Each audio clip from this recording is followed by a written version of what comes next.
अस्सलाम वालेकुम everyone, this is D3 exercise 10D question number 5 हम इसका कर रहे हैं। इसमें स्टूडेंट्स पहले सवाल में देखें, एक तो सर्किल दिया हुआ है आपको, ठीक है, और AOB आपके पास दो रेडियस हैं, एक AO और दूसरा रेडियस OB।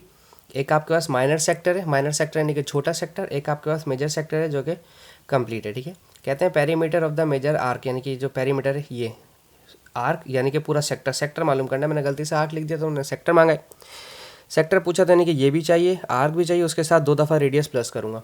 सबसे पहले तो आप आर्क निकाल लें। आर्क का फॉर्मूला क्या होता है, S=R थीटा, ठीक है। जब आपके पास रेडियस आपके पास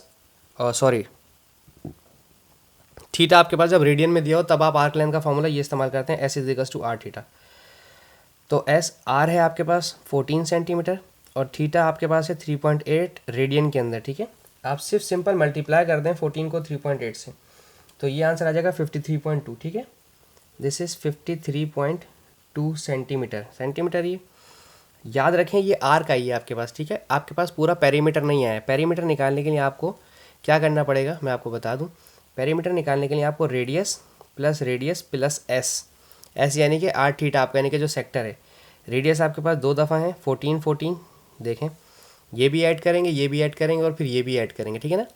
सम ऑफ ऑल साइड ये कंप्लीट बाउंड्री होती है हमारे पास पेरीमीटर, ठीक है। अब मैं इन सबको ऐड कर रहा हूँ, ठीक है।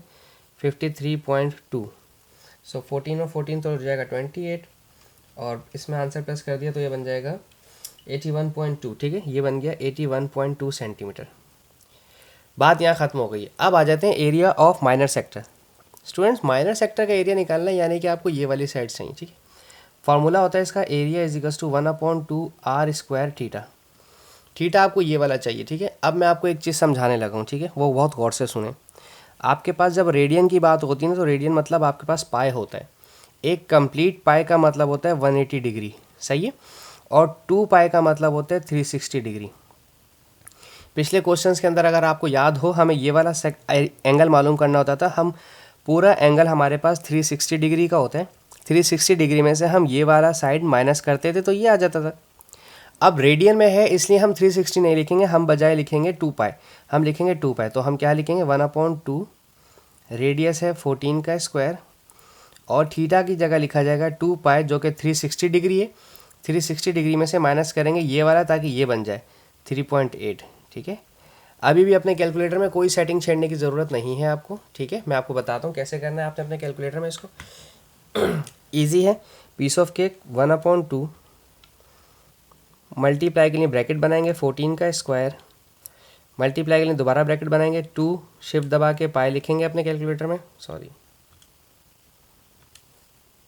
शिफ्ट दबा के पाई लिखेंगे अपने कैलकुलेटर में, -3.8। सिंपल, आपका आंसर एग्जैक्ट आ जाएगा विच इज़ 243.35, 243.35। और चूँकि ये सेंटीमीटर में है इसलिए सेंटीमीटर स्क्वायर लिखेंगे, ठीक है। सिर्फ आपके कैलकुलेटर का कमाल है और कुछ नहीं। सिर्फ इसको अगर आप सॉल्व करेंगे पहले तो थोड़ा सा देख लें किस तरह से आंसर आता है। 2 पाई -3.8, कुछ इतना बड़ा सा आंसर आएगा 2.48 आपका, ठीक है। अगर आप चाहें तो यहाँ पर 2.48 लिख सकते हैं थीटा की जगह, फिर आप उसका एरिया निकाल सकते हैं। अदरवाइज़ तो आंसर आपका आ गया, ठीक है। Thank you so much for watching my channel. Allah हाफिज़।